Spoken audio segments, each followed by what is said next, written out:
houses are relatively inexpensive compared to where they've been. That said, you need to have the money to be able to afford the house and be sure you can continue to afford that.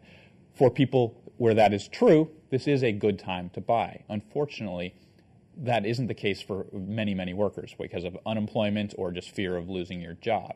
So I think it's not quite as clear-cut there.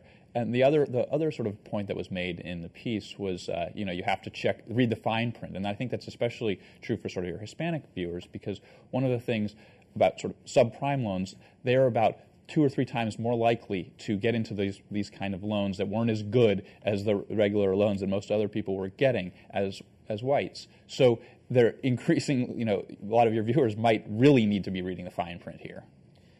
What happened in housing? You hear all kinds of theories. Money was too cheap for too long. People could buy with too low down. There were people who were buying who shouldn't have bought. The secondary market, when they took all the mortgages and put them together as single pieces of paper, that's what failed. When you look at what happened to the housing market, what sticks out for you? It was a classic bubble. It was a classic speculative asset bubble. People were told housing prices are going to continue to rise forever. You're sitting on a gold mine. If you're not sitting on a gold mine, you need to jump in because that gold mine is going to be priced out of your range if you don't get in now. We had this cycle of just totally unfounded optimism about housing prices that kept the prices rising and rising and rising until they crashed. So the bubble bursts. Then what do you do? $8 trillion. And that's the argument begins the day after the burst. We're sitting there with the bubble gum still stuck, those of us especially with mustaches and beards, trying to get the bubble gum out of it. What do you do to undo the damage created by that bubble bursting? Well, that bubble bursting is what brought this economy to its knees. It interplayed with some screwed up stuff in the financial markets, but it is the housing bubble bursting that caused this crisis. So to get us out of, to solve all that, what we need to do is get us out of this recession. Which the government borrowed or created truckloads of money to prop up companies that were now in trouble because of the bubble bursting, tried to slow down people losing their homes with moderate success, and then instituted this $8,000 tax credit. Were these legitimate responses to what happened in the housing market? My take on this, and others might disagree, is that that was a bubble in the housing market. We don't want to spend too much of our money here to prop that up. Those prices are going to come down. The housing prices are going to have to get back in line with rental prices. We need to let that bubble work itself out. Instead, what the government should be spending money on is better job creators. Right now, government money should be spent on stuff that has the most bang for the buck in terms of job creation. And I don't actually think these first-time home buyer things are actually doing that. Let the market do what it's got to do to bring housing prices into line, and don't intervene very heavily. Spend that money in a smarter way to create more jobs. That's what will get things back on track. Mike, she's singing your song. I think Heidi, you're absolutely right. Barney Frank, Freddie Mae should not be out there trying to make it easier for people to get into the housing market. By the same token, I must say that Hispanics of all colors and non-Hispanics of all colors are equally here, should all equally be cautious.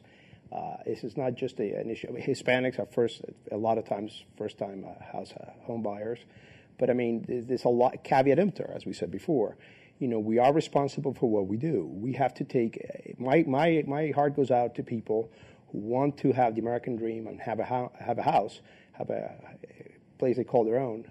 They have to make sure that they're able to meet their obligations, the mortgage payment, that they do a family pro forma, as we all do, and make sure, it's very difficult to get into that type of risk when somebody in your house, one of the 2 adults or one of the 3 adults, one of the 4 adults is without a job. The Bush administration, where you worked, crowed every time new quarterly statistics came out that showed a higher percentage of Latino families in houses that they owned rather than rented. They were intervening in the marketplace to create more Latino home ownership. Were they making a mistake there? Well, I think it is a good thing, and it's something I would crow about to have, as a Hispanic or as a non-Hispanic, to have more Hispanics own their own home. This is, after all, part of the American dream. However, I would not say, even if the Bush administration did that I was not in urban development, but if the Bush administration did that, it really was taking credit for something that it was not its own doing in some ways, because it really was Barney Frank jawboning the banks, Freddie Mac, Fannie Mae, who not received enough blame for what's happened here.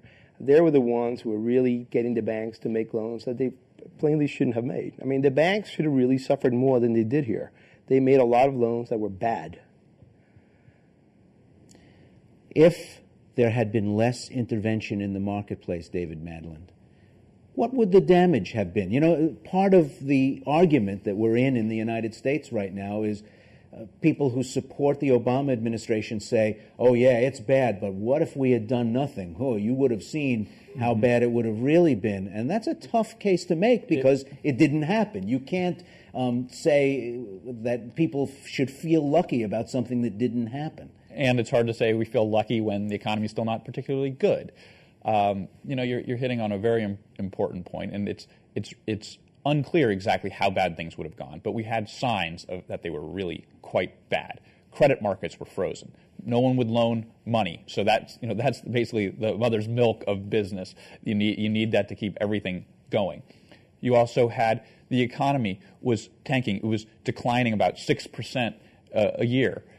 And so that's a huge decrease. So we had sort of several factors. We were losing 700,000 jobs a month. All of these signs that were really steep decline. Would they have continued without intervention? It's unclear. Probably they would have continued some level. You know, so it's hard to say this was a clear win when you're giving money to doing things, a lot of things that people don't really like, shoring up banks, you know, and the banks then not behaving particularly well with the money.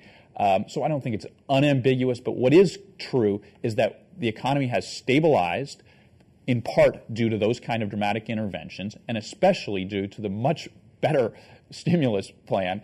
So that, you know, shoring up the banks, no one really liked that kind of spending, but the stimulative spending, which was 1/3 on tax cuts, 1/3 on sort of infrastructure investments, and another third aid to individuals and states so that we're losing dramatic money. That's the kind of spending that was much better and that's had a much clearer impact in terms of getting our economy back going. So where we are now is things are looking up. We've had 2 straight quarters of GDP growth, growing now in the last quarter growing 5.7%, which is about as fast as things were going down before. We also have hiring. While it's instead of losing 700,000 jobs a month, we're just about flat. So we haven't really started creating jobs, but we're not really losing jobs either. And signs of future growth are there. For example, temporary employment. This is usually, it means the companies, before they want to hire full-time employers, they sort of hire temporary employers. That's been increasing for about 5 or 6 months now. So there are signs that things are getting better. Is that a clear win for those kind of interventions? Not exactly, but it's certainly a good sign that they have helped improve the economy.